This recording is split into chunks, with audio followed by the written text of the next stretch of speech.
Job कह रहे कि मैं महाराष्ट्र की पूरे महाराष्ट्र की जो है वो फर्स्ट मुस्लिम आईएएस ऑफिसर हूँ। तो बेशक ये जो है मुझे प्राउड है कि जो है इस चीज़ के लिए। लेकिन मैं ये कहना चाहूँगी कि सिर्फ ये मेरी आइडेंटिटी नहीं है, मैं इस कंट्री की जो है वो सिटीज़न भी हूँ। जो आपने परीक्षा पास की, पूरे देश भर से जो है लाखों लोग इसको अटेम्प्ट करते हैं, लेकिन कुछ ही चंद लोग होते हैं जो इसको क्रैक करके आगे बढ़ते हैं। आपका क्या एक्सपेक्टेशन थी कि भाई अब मेरे ये तीसरा चौथा अटेम्प्ट है, क्या इसके बाद अगर खुदा न खास्ता अगर आप फेलियर होते, क्या आपके पास कुछ प्लान भी आप लेकर चल रहे थे? डर था, बिल्कुल फेलियर का जो है वो डर था।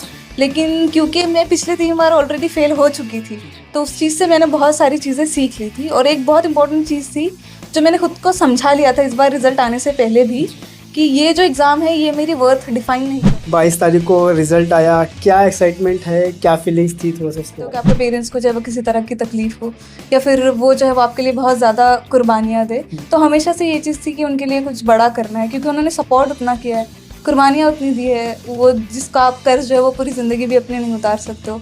तो उस चीज़ की खुशी है कि फाइनली जो उनकी उम्मीदें थी उनको जो है वो पूरा कर पाई हूँ मैं, और वो खुश है, वो मुझसे खुश है। युवाओं को आप क्या कहना चाहेंगे जो अभी स्टूडेंट्स हैं जो सिविल सर्विसेज के लिए तैयारियां कर हार्ड वर्क करना बिल्कुल ना छोड़े। मैंने भी अपने पास बहुत सारे ऐसे लोग देखे हैं जो 5 अटेम्प्ट 6 अटेम्प्ट देने के बाद कामयाब हुए। उनसे मैंने जो है वो ज़िंदगी का बहुत बड़ा सबक सीखा है कि पेशेंस जो है वो आपको कैसे जो है वो कामयाबी तक पहुंचाता है, वो कितनी बड़ी चीज़ है। तो आप उसका जो है वो दामन जो है वो हमेशा थाम के रखिए, सब्र का दामन जो है वो आप कभी ना छोड़ें। दोस्तों, एक बार फिर स्वागत है आपका एनजीपी न्यूज़ में। आज से कुछ समय पहले हमने आपको आईएएस अजहरुद्दीन काजी साहब का इंटरव्यू दिखाया था।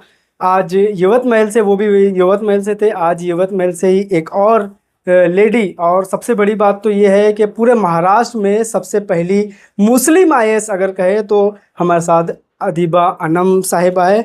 अदीबा, वही सवाल, 22 तारीख को रिजल्ट आया, क्या एक्साइटमेंट है, क्या फीलिंग्स थी, थोड़ा सा उसके बारे में?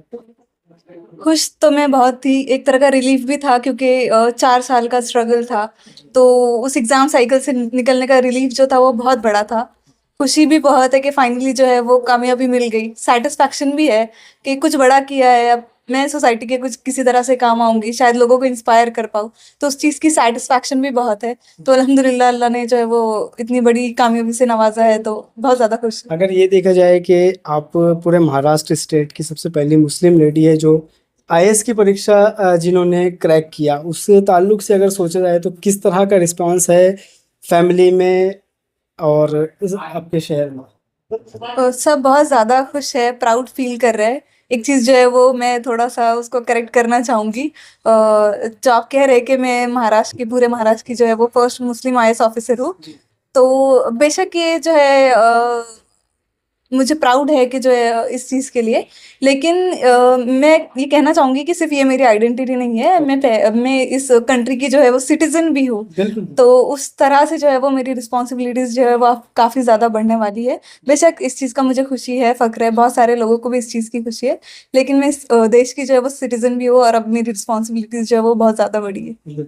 एक छोटा सा बैकग्राउंड मैं चाहूँगा कि भाई जिस तरह से हमें पता लगा कि आपके जो फादर हैं वो ऑटो रिक्शा ड्राइवर है, काफ़ी कुछ चैलेंजेस मैं समझता हूँ अगर उस लेवल पे देखा जाए तो क्या कुछ आपने फेस किया अब तक यहाँ तक पहुँचे? देखिए, अगर मैं फाइनेंशियल स्ट्रगल्स की बात करूँ तो वो बहुत ज़्यादा बड़ी थी। स्टार्टिंग से ही जो है वो चीज़ें काफ़ी ज़्यादा अनस्टेबल रही है। फाइनेंशियली अगर मैं बात करूँ, सोसाइटी का प्रेशर भी जो है वो पेरेंट्स पे बहुत ज़्यादा रहा है। तो वो चीज़ें अफ़ेक्ट करती थी, क्योंकि आप नहीं चाहते हो कि आपके पेरेंट्स को जो है वो किसी तरह की तकलीफ़ हो, या फिर वो जो है वो आपके लिए बहुत ज़्यादा कुर्बानियाँ दे। तो हमेशा से ये चीज़ थी कि उनके लिए कुछ बड़ा करना है, क्योंकि उन्होंने सपोर्ट उतना किया है, कुर्बानियाँ उतनी दी है, वो जिसका आप कर्ज जो है वो पूरी ज़िंदगी भी अपने नहीं उतार सकते हो। तो उस चीज़ की खुशी है कि फाइनली जो उनकी उम्मीदें थी उनको जो है वो पूरा कर पाई हूँ मैं, और वो खुश है, वो मुझसे खुश है। जी। कितने चैलेंजेस आए? आपने जिस तरह से हमने आपकी स्पीच सुनी, आपने पहले नीट की तैयारियां की थी, उसमें फेल हुआ आपका जो टारगेट था, उसके बाद और क्या, फिर किस तरह से हौसला मिला, उसके बारे में बताइए। देखिए, फेलियर जो है वो कभी भी आता है, तो कोई भी इंसान, मुझे नहीं लगता कि उसको इमीडिएटली जो है वो पॉजिटिवली ले पाता है। हम जो है वो मायूस हो जाते हैं, डर लगता है।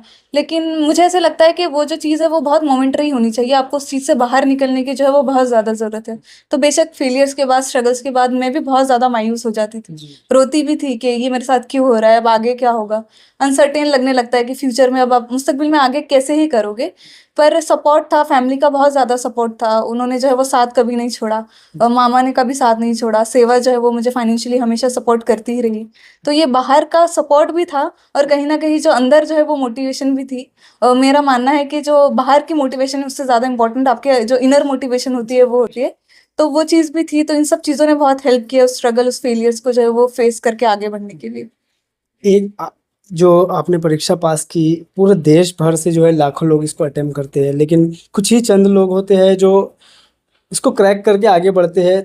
आपका क्या एक्सपेक्टेशन थी कि भाई अब मेरे ये तीसरा चौथा अटेम्प्ट है, क्या इसके बाद अगर खुदा न खास्ता अगर आप फेलियर होते, क्या आपके पास कुछ प्लान बी आप लेकर चल रहे थे साथ में, कि नहीं फिर अगर अब भी फेल हुए तो आगे फिर और ट्राई करें, एक देखिए ही प्लान मेरे के साथ आप चले या फिर? देखिए मेरे पास प्लान बी तो ऐसा सच कुछ था नहीं, क्योंकि बहुत ज़्यादा जो है वो साल इस एग्ज़ाम को दे दिए थे, कोई दूसरी जो है वो स्किल जो है वो मैं डेवलप बहुत ज़्यादा कर नहीं पाई थी। तो प्लान बी तो नहीं था। डर था, बिल्कुल फेलियर का जो है वो डर था, लेकिन क्योंकि मैं पिछले 3 बार ऑलरेडी फेल हो चुकी थी, तो उस चीज़ से मैंने बहुत सारी चीज़ें सीख ली थी। और एक बहुत इंपॉर्टेंट चीज़ थी, जो मैंने खुद को समझा लिया था इस बार रिजल्ट आने से पहले भी, कि ये जो एग्ज़ाम है ये मेरी वर्थ डिफाइन नहीं करता, एज अ ह्यूमन ये मुझे डिफाइन नहीं करता, ये सक्सेस या फेलियर जो है वो ज़िंदगी में आगे भी बहुत ज़्यादा चीज़ें, बहुत ज़्यादा रास्ते खुल जाएंगे अगर मैं फेल भी हो गई। तो मैंने इस एग्ज़ाम को जो है वो सिर्फ एग्ज़ाम की तरह जब लेना शुरू किया, इसको अपनी पूरी ज़िंदगी मानना छोड़ दिया, तो उस वक्त जो है वो पॉजिटिविटी मेरे जहन में बहुत ज़्यादा आ गई। तो डर था, थोड़ा बहुत डर था, लेकिन मायूसी नहीं थी। जी, काफ़ी लोग जो इसको छोड़ देते हैं, क्या कहना चाहेंगी? और आज के जो युवा है, आप बीइंग अ लेडी, इस उम्र में होता है कि भाई आपने 12th पास किया, अब शादी की तैयारी करो, आपका क्या था प्लान? और युवाओं को आप क्या कहना चाहेंगे जो अभी स्टूडेंट्स हैं जो सिविल सर्विसेज के लिए तैयारियां कर रहे हैं? देखिए, स्टार्टिंग में आपने जो कहा कि काफ़ी स्टूडेंट्स जो है छोड़ देते हैं, एक चीज़ मैं यहाँ पे कहना चाहूँगी कि जो लोग छोड़ भी देते हैं, उनका भी जो है वो अपना पर्सनल एक डिसीजन होता है। उसके बेसिस पे हमें उन्हें जज नहीं करना चाहिए, क्योंकि ये आपकी लाइफ है, आपका जो है फ्यूचर है और बहुत बड़ा डिसीजन है, तो वो आप उसको किस तरह देखते हो ये आपका पर्सनल डिसीजन है। दूसरी चीज़ जो आपने कही कि शादी वगैरह की जो बातें करते हैं यूथ में, जो है वो जल्दी शादी करा देनी चाहिए, सपोर्ट जो नहीं सोसाइटी करती है, वो चीज़ जो है वो बहुत ज़्यादा गलत है। क्योंकि कोई इंसान कितना भी ज़्यादा मजबूत हो, अगर उसको बाहर से जो है वो आप बार बार जो है वो उसको बाहर से जो है नाकामियों का सामना करना पड़े, लोग जो है उसे मायूस करने लगे, तो कहीं ना कहीं जो वो चीज़ें हैं वो उसे अफेक्ट करती है। तो आप जो है वो किसी के लिए तकलीफ का जो है वो सबब बिल्कुल ना बने, आप उसे सपोर्ट करें, आप जो है उसमें भरोसा दिखाए, उसे आगे बढ़ने के लिए हिम्मत दे, वो ज़रूर कुछ ना कुछ कामयाबी जो है वो अपनी ज़िंदगी में हासिल कर ही लेगा। और मेरे जो फेलो एस्पायरेंट्स भी है, अभी भी रिजल्ट में ऐसे हुआ है कि अनफॉर्चुनेटली बहुत सारे जो लोग हैं, उनको कामयाबी हासिल नहीं हो पाई। लेकिन मैं उनसे यही कहूंगी कि जो है वो आप कंसिस्टेंसी के साथ हार्ड वर्क करते रहे, आप हार्ड वर्क करना बिल्कुल ना छोड़े। मैंने भी अपने पास बहुत सारे ऐसे लोग देखे हैं जो 5 अटेम्प्ट 6 अटेम्प्ट देने के बाद कामयाब हुए। उनसे मैंने जो है वो जिंदगी का बहुत बड़ा सबक सीखा है कि पेशेंस जो है वो आपको कैसे जो है वो कामयाबी तक पहुंचाता है, वो कितनी बड़ी चीज़ है। तो आप उसका जो है वो दामन जो है वो हमेशा थाम के रखे, सब्र का दामन जो है वो आप कभी ना छोड़े। जिस तरह से हमें जानकारी है, आप एक गवर्नमेंट स्कूल से आपने प्राइमरी किया और उर्दू जो है आपकी प्राइमरी एजुकेशन ली। आजकल के जो स्टूडेंट्स हैं, खासकर उर्दू को ऐसा लगता है कि भाई इंग्लिश जो है वो प्राइमरी लैंग्वेज होना चाहिए, लेकिन आपने जो है उर्दू से पढ़कर आज इस मुकाम पर पहुँचे, तो उन विद्यार्थियों को, उन स्टूडेंट्स को क्या कहना चाहिए जो उर्दू को लगता है कि भाई हाँ, उर्दू में हम पढ़ेंगे तो इतना नहीं ग्रो कर पाएंगे, इतना नहीं आगे बढ़ पाएंगे?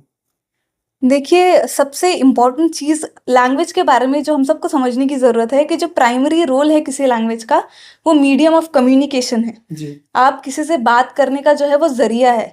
उसको जो है वो आप उससे बहुत ज़्यादा इम्पोर्टेंस कभी ना दें। इंग्लिश को जो है वो हमने बहुत ज़्यादा इम्पोर्टेंस दे रखी है।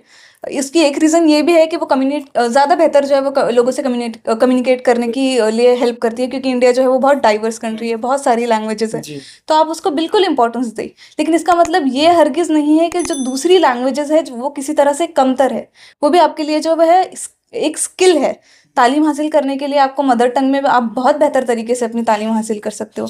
मेरी मदर टंग जो रही है वो उर्दू रही है, तो मैं उर्दू में जो हमेशा से यही कहूँगी कि उर्दू में मैं बेहतर तरीके से तालीम हासिल कर पाई हूँ इंग्लिश के कंपैरिजन में, क्योंकि मुझे वो ज़्यादा मेहनत नहीं करनी पड़ी कि मैं पहले इंग्लिश सीखूँ फिर सीखूँ कि पढ़ना कैसा है उस चीज़ को। तो मैंने जो है वो डायरेक्टली पढ़ना ही सीखा है, क्योंकि लैंग्वेज तो मुझे पहले से ही आती थी। तो आप मेहनत करें, आप जो है उस चीज़ को बिल्कुल बैरियर ना समझे कि आप उर्दू मीडियम के स्टूडेंट हैं, आप बस मेहनत करें, वही सबसे ज़्यादा इंपॉर्टेंट चीज़ है। एक आखिरी सवाल, सोशल मीडिया का दौर है, हर कोई इंस्टाग्राम, फेसबुक और व्हाट्सएप पे है, तो आपका क्या, आपने इसके अंदर टाइम स्पेंड किया, या फिर जिस तरह से हमने देखा है कि जो कामयाब लोग होते हैं थोड़ा सा इससे दूरी बनाए हुए रहते हैं? देखिए, मैं बहुत ज़्यादा सोशल मीडिया से दूर नहीं थी, मैंने सोशल मीडिया यूज़ किया है, ओके, कभी-कभार बहुत ज़्यादा भी यूज़ किया है। अच्छा, लेकिन इस बात का मुझे हमेशा एहसास रहा है कि वो जो एक चीज़ है वो मुझे कंट्रोल में करनी है, उसको मुझे अपने ऊपर हावी नहीं होने देना है कभी, उसका इस्तेमाल मुझे कंस्ट्रक्टिवली करना है। मैं बल्कि ऐसे भी होता था कि जो सोशल मीडिया है उससे मैं कभी-कभार न्यूज़ भी पढ़ लेती थी। प्रीलिम्स के बहुत सारे कई बार ऐसे होता था कि प्रीलिम्स में कोई क्वेश्चन आता था, वो मुझे याद आता था कि अरे मैंने सोशल मीडिया पे ये पोस्ट देखी थी, तो उसने मुझे उससे हेल्प करी है। तो आप उस चीज़ को जो है वो कंस्ट्रक्टिवली यूज़ करें। आपको इस चीज़ की एहसास होना बहुत ज़रूरी है कि आपकी लाइफ में जो है वो प्रायोरिटीज़ क्या है, आपको किस चीज़ पे ज़्यादा फोकस करना है और किस पे कम फोकस करना है। जी। आप कामठी आए आज मिल्लत कैंपस में, एक अच्छा प्रोग्राम आपका जो है काफ़ी एनजीओज़ ने और मिल्लत सोसाइटी द्वारा किया गया, क्या बताना चाहेंगे, किस तरह का माहौल लगा आपको यहाँ का? जी, बहुत ही अच्छा प्रोग्राम था, बहुत ही अच्छे से इन्होंने जो है वो ऑर्गेनाइज़ किया है। मुझे बहुत ज़्यादा खुशी हुई, स्पेशली जो बच्चे हैं उनको एड्रेस करने बड़े ही प्यारे बच्चे थे। और मुझे खुशी है इस बात की कि कहीं न कहीं वो जो है उनका थोड़ा हौसला बढ़ा है, वो इंस्पायर हुए हैं, और मैं उम्मीद करती हूँ कि वो मेरी बातों को जो है वो अपने दिल की गहराइयों से समझे और इल्म की जो तालीम की जो अहमियत है उसको समझ के अपना मुस्तकबिल रोशन करे। बहुत बहुत शुक्रिया आपके टाइम के लिए। दोस्तों, इसी तरह की और भी इंस्पिरेशनल वीडियो के लिए बने रहिए एनजीपी न्यूज़ के साथ। बहुत बहुत शुक्रिया। इन त्योहारों पे घर लाएं नए electronic items, LED TV, smartphones, washing machine या फिर हो एसी। हमारे यहाँ सभी इलेक्ट्रॉनिक अप्लायंसेस पर 0% डाउन पेमेंट के साथ फाइनेंस फैसिलिटी और एक्सचेंज ऑफर के साथ पाए ढेर सारे गिफ्ट वाउचर जीतने का मौका। मम्मी के किचन के लिए खरीदना हो ओवन या पापा के लिए खरीदना हो स्मार्टफोन, इलेक्ट्रॉनिक अप्लायंसेस को खरीदना तो सुरेश इलेक्ट्रॉनिक शोरूम ही आना। नया फोन लेने के बारे में सोच रहे हो तो सीधे चले आइए ओमकार मोबाइल। यहाँ आपको मिलेंगे सभी ब्रांड्स के नए मोबाइल और वो भी 0% फाइनेंस के साथ, और साथ ही पाइए सरप्राइज गिफ्ट भी। तो आज ही आइए Omkar mobile, Gujri Bazar Chowk, Kanti. Welcome to M&M bright English medium school, जहां आपको क्वालिटी एजुकेशन, क्वालिफाइड और डेडिकेटेड टीचर्स, सेफ और सपोर्टिव एनवायरनमेंट के साथ मिलेगा इस्लामिक कल्चर और बच्चों के माइंड और फिजिकल ग्रोथ के लिए multiple activities. Building a prosperous community, inspiring a better future.